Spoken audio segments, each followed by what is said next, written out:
할렐루야. 여러분 반갑습니다. 지난 한 주도 여러분 하나님의 은혜 가운데 믿음으로 승리하시고 또 건강하게 지내시고 오늘도 거룩한 주님의 날을 맞아서 주실 은혜를 사모하고 또 예배를 사모하고 무엇보다 하나님을 사랑하며 이 자리에 나온 여러분 모두에게 오늘도 살아계신 하나님의 은혜와 평강이 여러분에게 늘 넘치시기를 주님의 이름으로 간절히 축원합니다. 우리 옆에 분과 인사 나눌까요? 잘 나오셨습니다. 사랑하고 축복합니다. 감사합니다. 저는 오늘 본문 말씀을 가지고 유혹과 고난의 자리에서 증명되는 믿음이라는 제목으로 여러분 함께 말씀을 나누고자 하는데요. 어느 군대에 신병이 들어왔어요. 그래서 신병이 이력서에다가 특기를 뭐라고 적었냐면 축구라고 적었어요. 여러분 군대를 다녀온 분은 알겠지만 군대에서 축구 잘하면요 그 군생활 핀 겁니다. 굉장히 사랑받고 굉장히 인기가 있거든요. 그래서 특기가 축구라고 하니까 고참들이요 이 신병을 애지중지 이뻐했습니다. 그리고는 며칠 뒤에 옆부대와 시합을 하게 됐는데, 야 우리 신병이 축구 선수였나 봐, 특기가 축구니까 이제 너네 다 죽었어 하면서 신병을 주전으로 앞세워가지고 시합을 했습니다. 그런데 그 친구가요 헛발질을 난발하는 거예요. 알고 보니까 축구의 축자도 잘 모르는 친구였던 거예요.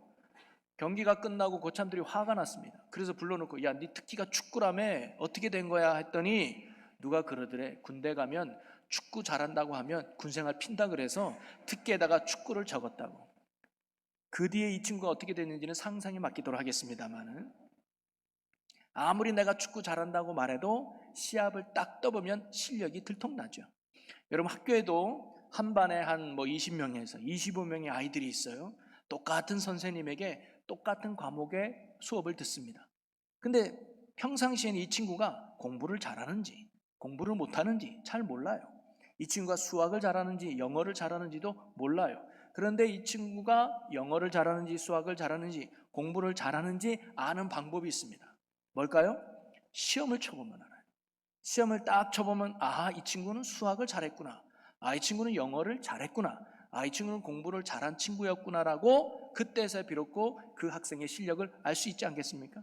아무리 이 학생이 나 공부 잘합니다, 나 수학 잘합니다라고 자기 입으로 떠들고 말해도 시험을 딱 쳤을 때 그 실력이 진짜 실력 아니겠습니까?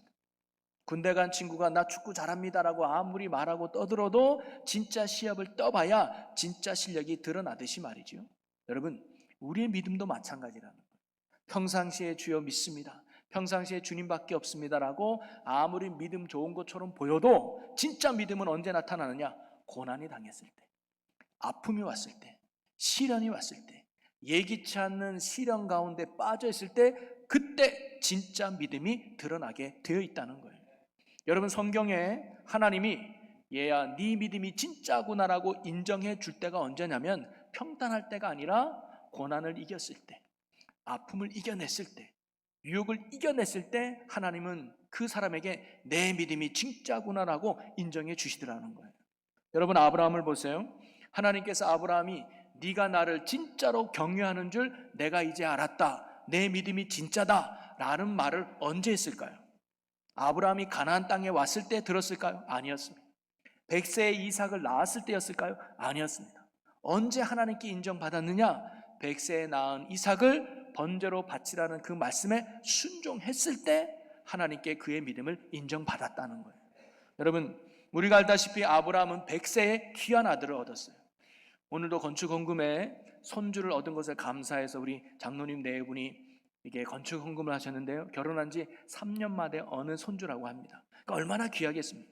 3년도 귀한데 아브라함은 무려 가나안 땅에 와서 25년 만에 얻은 아들이에요. 얼마나 귀했겠습니까? 눈에 넣어도 아프지 않았을 거예요. 매일매일마다 이 이삭 보는 재미로 아브라함은 살지 않았을까요? 그런데 어느 날 하나님이 아브라함에게 말하기를 내 사랑하는 독자 이삭을 번제로 드려라, 청천벽력 같은 말씀이 떨어진 거예요. 아니 주실 때는 언제고 또 이삭을 번제로 바쳐라? 번제로 드리라는 말은 뭐냐면 하나님을 위해서 이삭을 죽이라는 말 아니겠습니까? 여러분 아브라함에게 있어서 이삭을 죽여야 한다는 것은 그에게는 큰 고통이었을 겁니다. 큰 시련이었을 겁니다. 큰 아픔이었을 겁니다. 결코 쉽지 않았을 거예요.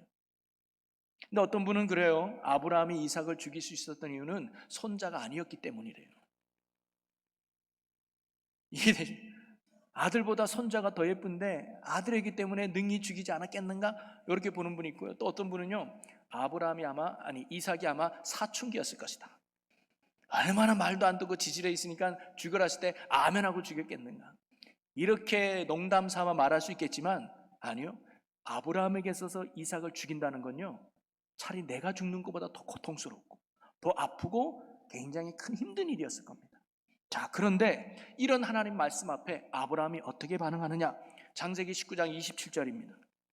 아브라함이 그 아침에 일찍이 일어나 여호와 앞에 서 있던 곳에 이르러라고 나옵니다. 여기 보니까 아침 일찍 일어났다고 해요. 즉 아브라함은요, 하나님의 말씀이 주어졌을 때 조금의 망설임도 없이 조금의 지체도 없이 즉시 순종했다는 것을 알 수가 있습니다. 그리고 3일 길을 가서 하나님이 약속한 모리아 산에 올라서 이삭과 함께 산 위에 올라갑니다. 단이 올라갑니다. 그리고는 이삭을 묶어놓고 결박한 후에 칼을 들어서 이삭을 죽이려고 했죠. 그때 하나님의 사자가 나타나서 아브라함에게 이렇게 말했죠. 우리 같이 창세기 22장 11절 12절 말씀을 읽어보겠습니다. 여호와의 사자가 하늘에서부터 그를 불러 이르시되 아브라함이 이르되 내가 여기 있나이다 하매 사자가 이르시되 그 아이에게 내 손을 대지 말라. 그에게 아무 일도 하지 말라. 내가 내 아들 내 독자까지도 내게 아끼지 아니하였으니 내가 이제야 내가 하나님을 경외하는 줄을 아노라. 하나님이 뭐라고 말씀하세요? 이삭을 죽이려는 그 찰나에 하나님이 아브라함아 멈춰라. 이제 내가 나를 진짜로 경외하는지를 내가 이제 알았다. 무슨 뜻입니까? 아브라함아, 내 믿음이 진짜구나라고 하나님이 인정해 주신 거예요. 아브라함에게 있어서 이삭을 죽여야 하는 상황은요, 고통의 순간이었습니다. 시련의 자리였습니다. 굉장히 아픈 상황이었습니다. 그런 상황 가운데 아브라함이 지금 어떤 고백을 한 거냐? 하나님, 이삭보다 제게는 하나님이 더 중요합니다. 이삭을 사랑하는 것보다 저는 하나님을 더 사랑합니다라는 신앙의 고백을 이삭을 죽이는 것으로 아브라함은 증명해 본 거예요. 아브라함에게 닥친 시련과 고난은 그의 믿음이 하나님을 향한 진짜였다는 것을 보여주는 증명의 시간이었던 것이죠. 그리고 하나님은 진짜 믿음을 보여준 아브라함에게 이렇게 축복하셨습니다. 우리 17절 18절 말씀을 읽어봅니다. 내가 내게 큰 복을 주고 내 씨가 크게 번성하여 하늘의 별과 같고 바닷가의 모래와 같게 하리니 내 씨가 그 대적의 성문을 차지하리라. 또 내 씨로 말미암아 천하 만민이 복을 받으리니 이는 내가 나의 말을 준행하였음이니라 하셨다 하니라. 아멘. 여러분, 어떻게 보면 아브라함에게 닥친 시련과 고난은 그의 믿음이 진짜인가를 확인하고 싶은 하나님의 테스트였는지도 모르겠습니다. 그리고 아브라함은 그 하나님의 테스트에 당당하게 믿음으로 합격했다는 거예요. 진짜 믿음을 아브라함이 하나님께 보여주었던 거죠. 그리고는 아브라함의 그 믿음을 보시고 하나님은 진짜 축복을 아브라함에게 약속함을 알 수가 있습니다. 또 사도행전 16장에 보면요, 바울과 실라가 빌립보에 가서 전도하는 장면이 나와요. 근데 전도를 하다 보니까 귀신 들려서 점을 치던 한 여인이 계속 이 바울과 실라를 쫓아오는 거예요. 귀찮게 하는 겁니다. 그래서 예수 이름으로 그 사람에게서 귀신을 내쫓아줘요. 자, 그런데 그 귀신 때문에 점을 보던 주인이 바울과 실라를 고소해버리는 거예요. 밥벌이가 끊겼다 이거죠. 그래서 하루아침에 바울과 실라가 차디찬 감옥에 매를 맞고 갇히게 됩니다. 여러분, 감옥에 갇혔다는 것은 그들에게 고난이 찾아온 거죠. 그들에게 아픔이 찾아온 겁니다. 그들에게 시련이 찾아왔다는 것을 의미합니다. 그러나 그러한 아픔과 고난과 시련의 상황 속에서 그들이 보인 반응이 뭐냐? 사도행전 16장 25절 같이 읽어볼까요? 한밤중에 바울과 실라가 기도하고 하나님을 찬송하며 제수들이 듣더라. 아멘. 여기서 중요한 게 한밤중에라는 말입니다. 한밤중이라는 것은 뭐냐면 그들이 고통이 극심할 때예요. 낮에 매를 맞았던 그 상처가 쓰라려서 잠도 안 오는 겁니다. 그 차디탄 바닥에서 내일을 언제 될지 모르는 그 불안한 그 상황이 한밤중이에요. 이런 고통과 시련과 아픔의 상황에서 우리는 이런 말 정도 할 수 있지 않겠습니까? 하나님, 어찌 된 건 일입니까? 내가 뭘 잘못해서 이 차디찬 감옥 안에 갇혀야만 합니까? 나는 귀신 들린 사람을 쫓아낸 준 것밖에 없는데, 복음을 전한 것밖에 없는데, 생명을 나눠준 것밖에 없는데, 내가 왜 이렇게 억울하게 감옥에 갇혀서 매를 맞고 고통 가운데 이렇게 놓여만 합니까? 하나님 정말 살아계시기는 한 겁니까? 라고 하나님을 향하여 원망과 불평의 말을 할 수 있지도 않았을까요? 그런데 바울과 실라는요, 그런 아픔의 자리에서, 고난의 자리에서, 시련의 자리에서, 때론 억울했던 그 자리에서 실라와 바울이 했던 행동은 뭐냐면 하나님을 향한 찬양과 감사의 기도를 하나님께 올려드렸다는 거예요. 즉 그들은 고난의 자리에서, 억울한 아픔의 자리에서도 여전히 예수를 나의 주로 고백하는 진짜 믿음을 그들은 하나님 앞에 보여주었던 것입니다. 이 믿음 때문에 그들은 감옥에서 나올 수 있었고 간수까지 구원시키는 하나님의 축복의 열매를 맺을 수 있었던 것이죠. 여러분, 우리는요 지난 2주 동안 오늘 본문 말씀을 가지고 여러분과 함께 말씀을 나누었습니다. 아마 오늘 본문 말씀을 보고 아이고 2주 끝났는데 목사님이 주보를 잘못했나? 왜 본문 말씀이 지난주와 똑같지? 라고 혹시 생각하실 분 계실지 모르지만, 여러분 2주 동안에 살펴본 마태복음 16장 13절에서 20절까지 말씀의 핵심은요 바로 베드로의 신앙 고백이죠. 기독교에서 가장 중요하게 여기는 것은 예수 그리스도에 대한 이해와 믿음이라 그랬잖아요. 그래서 베드로가 예수님이 어떤 분인지를 참으로 멋지게 고백을 했습니다. 그런데 사실 오늘 본문에서 또 하나 우리가 간과하지 말아야 될 중요한 내용이 있는데, 그게 뭐냐면 예수님이 어디에서 이 질문을 하셨느냐는 겁니다. 그리고 베드로가 어디에서 이런 신앙 고백을 했느냐가 중요하다는 거예요. 우리 13절 말씀을 다시 볼까요? 예수께서 빌립보 가이사라 지방에 이르러 제자들에게 물어 이르시되 사람들이 인자를 누구라 하느냐. 다른 데서 예수님이 물어본 게 아니라 빌립보 가이사라 지방에 이르렀을 때 예수님이 일부러 제자들에게 물어보셨다는 거예요. 여러분, 예수님이 자신에 대해서 물어보려고 한다면 상식적으로 예수님을 잘 알 수 있는 장소나 또는 알 수 있는 지역에서 물어지는 것이 더 좋지 않았을까요? 예를 들면 화려한 성전 앞에서 예수님이 누군지 묻는다면, 또는 오병이어의 기적과 같은 놀라운 기적을 베푼 후에 물으셨다면, 또는 주옥 같은 말씀을 선포하신 산 위에서 제자들에게 물으셨다면 훨씬 자연스럽고 좋지 않았을까요? 그런데 왜 예수님은 생뚱맞게 빌립보 가이사라고 하는 낯선 지역에 가셔서 너희는 나를 누구라 하느냐라고 물었을까요? 그것은요 빌립보 가이사라고 하는 지역이 어떤 지역인지를 우리가 알면 이해할 수가 있습니다. 여러분, 가이사라 빌립보, 즉 빌립보 가이사라 지역은요 이스라엘 최고 북쪽에 위치한 경계 지역에 있는 도시입니다. 앞에 붙은 가이사라는 그 당시 로마 황제의 이름이고, 빌립은 헤롯 빌립으로 당시 유다의 총독의 이름입니다. 이름에서도 알 수 있듯이 왕의 호칭이 붙은 도시가 바로 빌립보 가이사라는 거예요. 여러분, 왕의 이름을 아무 도시에나 붙입니까? 그렇지 않아요. 가장 잘 사는 동네, 가장 좋은 도시, 그리고 가장 멋스러운 도시에 왕의 이름을 붙이지 않습니까? 그만큼 그 지역이 유명하고 잘 나가던 도시였다는 것을 의미해요. 경제적으로, 문화적으로, 교육적으로 굉장히 높은 수준의 도시가 빌립보 가이사라였다는 거예요. 또 하나 특징이 뭐냐면 신전들이 많은 우상의 도시였다는 겁니다.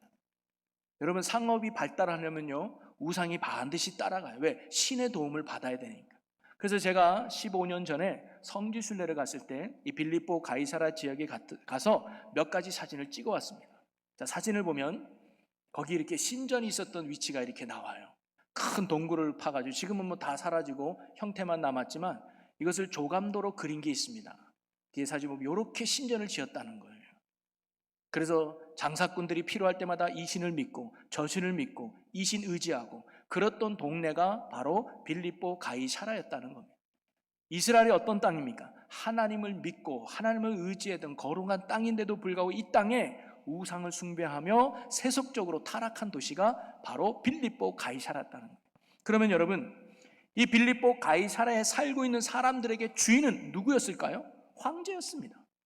그들에게 있어서 구원자는 누구였을까요? 돈이 구원자였을 겁니다. 이 돈만 있으면 내 문제 해결받을 수 있어. 이 돈만 있으면 나는 잘 살 수 있어. 그들에게 돈이 그리스도였는지도 모르겠습니다. 또 빌립보 가이사랴에 살고 있는 그들에게 하나님은 누굴까요? 내가 섬기는 우상이에요. 그래서 저 우상이 나를 지켜줄 거야, 저 우상이 나를 보호해 줄 거야 라고 우상을 하나님으로 믿던 사람들이 빌립보 가이사랴에 살고 있던 사람들이었습니다. 자, 그런데 예수님은 바로 그것에서 하나님을 인정하지도 않고 세상을 주인 삼고 하는 그들에게 너희는 나를 누구라고 하느냐라고 예수님이 물으셨던 거예요. 이 질문 속에 담긴 진정한 의미는 뭡니까? 얘들아, 세상 사람들은 황제가 주인이 되고 물질이 그리스도가 되고 우상이 하나님이 되어서 그들을 믿고 의지하고 섬기고 따르고 있는데 너희는 이러한 세상 속에서 나를 진정 주로 믿느냐? 나를 진정 그리스도로 믿느냐? 나를 진정 하나님으로 믿고 살겠느냐라고 예수님이 물어본 것과 같다는 거죠. 이런 예수님의 질문에 베드로가 그럼요, 세상은 황제가 주인이라고 하지만 저는 예수님이 주인입니다. 세상은 물질이 나를 구원해 준다고 의지하지만 저는 예수가 그리스도입니다. 세상은 우상이 하나님이라고 믿고 의지하지만 저는 예수님이 하나님이십니다라는 신앙 고백을 한 거예요. 그것을 예수님이 너무너무 기쁘게 여기셨던 거죠. 왜 예수님이 빌립보 가이사랴에 가서 제자들에게 이런 질문을 하셨는지 여러분 아시겠습니까? 진짜 신앙 고백은 빌립보 가이사랴와 같은 곳에서도 동일하게 고백할 줄 알아야 된다는 거예요. 화려한 성전 앞에서 예수님을 주로 고백하는 거 쉬울 수 있습니다. 오병이의 기적 앞에서 예수를 그리스도라고 말하는 거 쉬울 수 있습니다. 예수님의 주옥 같은 말씀을 듣는 산 위에서 예수님을 하나님으로 고백하는 거 누구나 할 수 있는지도 모르겠습니다. 그러나 빌립보 가이사랴 하는 곳에서, 하나님을 전혀 인정하지 않는 곳에서, 돈을 주인으로 삼고 우상을 하나님으로 섬기는 그곳에서 예수를 주로 고백한다는 것, 예수를 그리스도로 믿고 따른다는 것, 예수님을 하나님으로 믿고 따른다는 것은요, 보통 용기를 가지고는 할 수 없는 신앙의 모습이라는 거예요. 왜냐? 이렇게 했다가는 얻는 것보다 잃는 것이 그 땅에서 많았기 때문입니다. 사람들의 차가운 시선과 외면이 있었을 것이고요, 심지어 그것에서 쫓겨날 수도 있었고 지금까지 쌓아놨던 모든 것들을 한순간에 잃어버릴 수도 있었을 겁니다. 그럼에도 이러한 손해를 보더라도, 이러한 차별을 당하더라도, 이러한 고통과 아픔을 겪는다 할지라도 나는 그 자리에서 예수가 나의 주여, 예수가 나의 구원자여, 예수가 나의 하나님이심을 고백할 수 있어야 그것이 진짜 믿음이라는 것을 예수님이 지금 가르쳐 주고 계시는 겁니다. 예수님은 제자들에게 이러한 진짜 믿음을 확인하기 위해서 다른 곳이 아닌 빌립보 가이사라는 곳에 가서 예수님이 물으셨던 거예요. 여러분, 우리도요, 내 삶이 평안할 때는 예수님을 주님으로 고백하는 거 어렵지 않을 수 있습니다. 우리가 성공했을 때 예수님을 나의 구원자입니다라고 고백하는 거 어렵지 않을 수 있습니다. 우리가 행복할 때 주님을 하나님으로 믿고 그 말씀 앞에 순종하는 거 어렵지 않을 수 있습니다. 그러나 예기치 않은 고난이 내게 찾아왔을 때, 아픔과 시련이 내게 찾아왔을 때, 때론 억울한 일을 당하여 내가 속상하고 힘들 때 그 순간에도 예수가 나의 주요, 나의 그리스도요, 하나님이심을 믿고 그 말씀 앞에 기꺼이 순종하는 그 믿음의 고백을 한다면 그것이 진짜 믿음의 삶이라는 거예요. 사랑하는 성도 여러분, 예수님은 제자들의 믿음을 점검하고 확인하기 위해 빌립보 가이사로 사실 일부러 데리고 가신 것 같아요. 그래서 그곳에서 베드로의 진짜 신앙 고백을 예수님이 들으셨죠. 단순히 예수님을 주로 그리스도로 하나님으로 고백했기 때문에 예수님이 기뻐한 것이 아니라 어디에서? 빌립보 가이사라는 이곳에서, 세상에 유혹이 있는 이곳에서, 세상의 아픔과 시련이 있는 이곳에서 여전히 너는 나를 주로 고백하고 있다는 이 신앙 고백을 예수님이 기쁘게 들으셨던 거예요. 여러분, 그러면서 가이사라 빌립보가 상징하는 의미가 있습니다. 그게 뭐냐면 빌립보 가이사라는 유혹의 자리라는 겁니다. 유혹이 있는 자리예요. 돈의 유혹이 있습니다. 우상의 유혹이 있습니다. 세상의 쾌락의 유혹이 있습니다. 그래서 우리를 믿음의 자리에서 벗어나게 하는, 그래서 결국 하나님 없는 인생으로 살게 하는 유혹이 있는 자리가 바로 빌립보 가이사라였다는 거예요. 요셉이 보디발의 아내의 유혹을 받을 때 그 순간이 빌립보 가이사였을 겁니다. 다윗이 동굴 안에서 사울을 죽일 수 있는 절호의 기회가 있을 때 그때가 어떻게 보면 빌립보 가이사였는지도 모르겠습니다. 주님을 따르는 것보다 세상을 따르는 것이 내게 더 유익하다고 유혹될 때가 있다는 말이죠. 그들이 이러한 세상의 유혹에 넘어갔다면 그들은 사실 세상적으로 얻을 것은 훨씬 많았을 겁니다. 요셉이 보디발의 아내의 유혹에 넘어가서 눈 딱 감고 같이 잤다면 요셉은 아마 집에서 큰 권력을 가진 큰 사람이 될 수 있었을 거예요. 다윗이 사울을 죽였다면 이제 도망자를 끝내고 집에 가서 편히 두 다리 쭉 뻗고 살 수 있었을 겁니다. 그러나 요셉과 다윗은 그 유혹을 믿음으로 이겨냈다는 거예요. 세상의 달콤함보다 하나님의 말씀을 지키는 것을 그들은 따랐다는 겁니다. 그것 때문에 그들은 오히려 큰 손해를 봐야 했습니다. 요셉은 감옥에 갇혀 있는 신세가 됐고요. 다윗은 여전히 사울 왕에게 쫓기는 신세로 계속 살아야만 했습니다. 그러나 그들은 자신의 안위와 유익보다 하나님의 말씀을 따르는 것이, 하나님의 뜻을 따르는 것을 선택했습니다. 왜인인 줄 아십니까? 유혹의 순간에도 하나님이 나의 주님임을 그들이 믿었기 때문입니다. 내가 순종하고 내가 따라야 될 분은 하나님이었다는 그 믿음이 유혹의 순간에도 그들이 가졌던 거예요. 그래서 유혹의 자리를 통해 그들이 진짜 믿음이라는 것을 그들이 하나님 앞에 증명해 줬던 거죠. 또 빌립보 가이사라가 의미하는 것은요, 바로 고난과 시련과 아픔이 있는 자리라는 거예요. 그래서 더 이상 하나님을 붙들지 못하게 하는 그런 자리가 바로 빌립보 가이사라는 거예요. 아브라함이 사랑하는 이삭을 제물로 바쳐야 하는 그 고통의 자리가 빌립보 가이사일 수 있습니다. 다윗이 사울 왕을 피해서 광야로 도망갔던 그 시절이 빌립보 가이사일 수 있습니다. 바울과 실라가 억울하게 감옥에 갇히게 된 그곳이 빌립보 가이사일 수 있습니다. 근데 그들은 이러한 고통과 아픔과 시련의 자리에서도 어떻게 했습니까? 하나님을 떠나지 않고 믿음을 굳건히 지켰다는 거예요. 바로 그 순간순간마다 너는 나를 누구라고 하느냐라는 이 주님의 물음 앞에 이 고통의 자리에도 여전히 예수가 나의 주님이십니다. 나는 여전히 주님을 따를 것입니다라는 신앙의 고백으로 그들이 이겼던 거예요. 내 삶의 주인 되시는 하나님께서 지금은 내가 알지 못하지만 하나님께서 더 깊은 뜻이 있어서 나를 이 고난과 아픔의 자리에 인도하셨다는 것을 그들이 굳게 믿었던 것이죠. 그래서 고난 속의 원망과 불평이 아니라 오히려 감사와 순종으로 그들이 나아갈 수 있었던 겁니다. 바로 고난의 자리가 그들이 진짜 믿음이었다는 것을 증명해 주는 자리였던 거예요.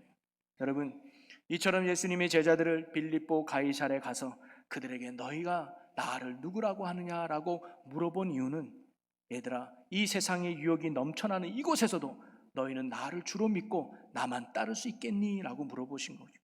고난과 아픔으로 너희를 힘들게 하는 그 순간에도 너희는 나를 그리스도로 믿고 나만 섬기며 따를 수 있겠니? 라고 예수님이 물어본 것과 같다는, 그 물음에 베드로는 주님, 어떠한 유혹 속에서도 어떠한 고난과 시련과 아픔 속에서도 여전히 예수님이 나의 주님입니다.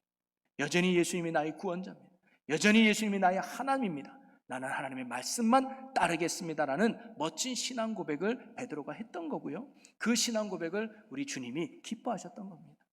사랑하는 성도 여러분, 제자들을 믿음을 보시기 위해 빌립보 가이사로 인도하셨던 그 주님이요, 오늘도 우리의 믿음을 보시기 위해서, 우리의 믿음을 확신하기 위해서, 우리의 믿음을 점검하기 위해서 인생의 유혹과 고난과 시련이 있는 빌립보 가이사라로 우리를 인도하실 때가 있다는 겁니다.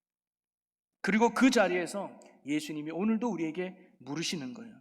얘야, 너를 유혹하는 이 세상의 상황 속에서도 너는 나를 믿고 순종할 수 있겠니?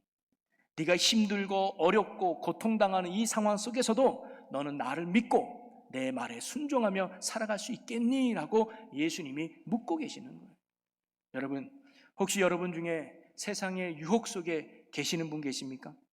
조금만 불의를 행하면, 조금만 거짓말과 불법을 행하면 이 땅에 많은 것을 얻을 수 있는 세상의 유혹에 놓여 있는 분 계십니까? 그때 주님이 말씀하시는 거예요. 얘야, 네가 세상의 것을 잃더라도 나를 주로 믿고 정직하게 살 수 있겠니? 여러분, 이러한 주님의 물음 앞에 아멘, 예수님이 나의 주님이십니다 라고 고백하며 세상의 유혹을 이기고 좀 손해본다 할지라도 주님이 원하는 정직과 믿음의 길을 선택할 수 있는 진짜 믿음으로 살아가는 저와 여러분이 되시기를 주님의 이름으로 간절히 축원합니다. 또한 예기치 않은 고난과 아픔과 시련 속에 놓여있는 분 혹시 계십니까? 주님은 동일하게 그 아픔 가운데서도 우리에게 믿습니다. 딸아, 힘들지? 아들아, 네가 지금 고통스럽지? 모든 것을 포기하고 싶지?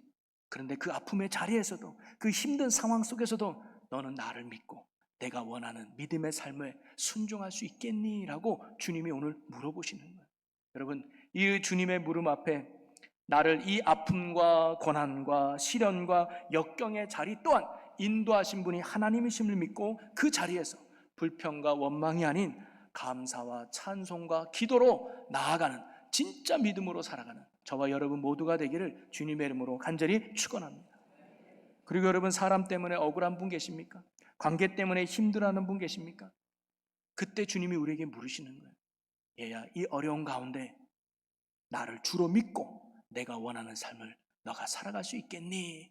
여러분, 이런 주님의 물음 앞에 상대방에 당한 미움과 증오가 아니라 오히려 용서와 사랑으로 대할 수 있는 진짜 믿음을 주님 앞에 보여주는, 그래서 주님께 진짜 믿음을 인정받고 살아가는 저와 여러분 모두가 되기를 주님의 이름으로 간절히 축원합니다. 여러분, 그리고 그거 아십니까? 우리가 이렇게 진짜 믿음으로 유혹을 이겨내고 고난을 견디고 시련을 이겨낼 때 주님은 우리에게 더 큰 은혜와 축복으로 우리를 인도하신다는 사실이에요. 아브라함이 하나님께 진짜 믿음을 보이니까 하나님이 아브라함에게 진짜 축복을 주지 않았습니다. 다윗이 하나님 앞에 진짜 믿음을 보이니까 끝내 다윗을 하나님이 왕으로 세우지 않았습니다. 바울과 신라가 진짜 믿음을 보이니까 하나님의 감옥에서도 나오고 간수도 구원하며 많은 영혼을 살리는 축복의 도구로 사용하지 않았습니까? 여러분, 오늘도요, 하나님은요, 우리가 믿음으로 살다 보면요, 세상의 유혹의 자리에 놓일 때가 있고 고난과 아픔과 역경의 자리에 놓일 때가 있고요, 때로는 억울하고 힘든 상황 속에 우리가 놓일 때가 있습니다. 인생의 빌립보 가이사라는 곳으로 예수님이 우리를 인도하실 때가 있다는 거예요. 여러분, 그 자리에서 베드로의 고백처럼 하나님, 이 자리에서도 나는 예수를 주로 섬기겠습니다. 예수를 구원자로 믿고 따르겠습니다. 예수를 하나님으로 믿고 그분만을 섬기며 따르겠습니다라는 신앙 고백, 진짜 믿음의 고백을 하며 사는 저와 여러분이 되기를 주님의 이름으로 간절히 축원합니다. 그래야 어떠한 유혹도 이겨내고 어떠한 고난과 역경 속에서도 주님을 향한 믿음을 굳게 지켜내는 진짜 믿음으로 살아가는 은혜가 저와 여러분 모두에게 있기를 주님의 이름으로 간절히 축원합니다. 그러면 주님께서 우리의 믿음을 인정하고 더 큰 은혜로, 더 큰 축복으로 인도해 주실 줄로 믿습니다. 우리 이 시간 함께 기도했으면 좋겠습니다. 오늘 말씀을 붙들면서 주님, 우리가 진짜 믿음으로 사는 자가 되게 해 주시옵소서. 세상의 유혹 자리에서도 주님을 따르고 아픔과 시련 속에서도 주님만을 의지하고 따르는 참된 신앙 고백, 참된 믿음으로 사는 우리가 되게 해달라고 우리 다 같이 주여 한번 외치고 함께 통성으로 기도합니다. 주여! 주님, 우리의 인생의 빌립보 가이사라는 지역에서 어떤 유혹이 있다 할지라도, 어떤 시련과 아픔이 있다 할지라도 예수를 주로 고백하며 주님 보시기에 합당한 삶을 살아가는 믿음의 삶을 사는 저희들이 되게 하여 주옵소서. 그리하여 하나님, 유혹과 고난의 자리가 내가 진짜 믿음임을 증명하는 은혜 자리가 되게 하여 주시옵소서. 우리의 믿음을 통해 하나님의 역사와 능력을 경험하며 하나님의 위대함을 드러내는 축복의 주인공들이 되게 하여 주시옵소서. 진짜 믿음으로 살지어다. 어느 상황이 있든지 예수를 주로 고백하며 말씀 앞에 순종하며 사는 저희 모두가 되게 하여 주시옵소서. 아멘. 믿음의 믿음 더하여 주옵소서. 할렐루야. 살아계신 하나님 아버지, 때로는 우리가 살아가는 이 자리가 빌립보 가이사처럼 하나님을 인정하지 않으며 돈이 주인이 되고 세상의 우상이 하나님이 되는 이 악한 세상 속에서 우리가 그들을 쫓아가지 아니하고 예수를 주로 고백하고 예수를 그리스도로 고백하고 예수를 하나님으로 믿고 온전히 예수만 섬기는 참 믿음이 우리의 믿음 되게 하여 주시옵소서. 그래 어떤 유혹도 이기고 어떤 고난과 아픔 속에서도 주님의 말씀 앞에 순종하여 참 믿음의 승리자가 되어 하나님의 또 다른 은혜와 축복을 누리는 주님의 귀한 백성들 되게 하여 주옵소서. 감사 영광을 주께 돌리며 예수님의 이름으로 기도함나이다. 아멘.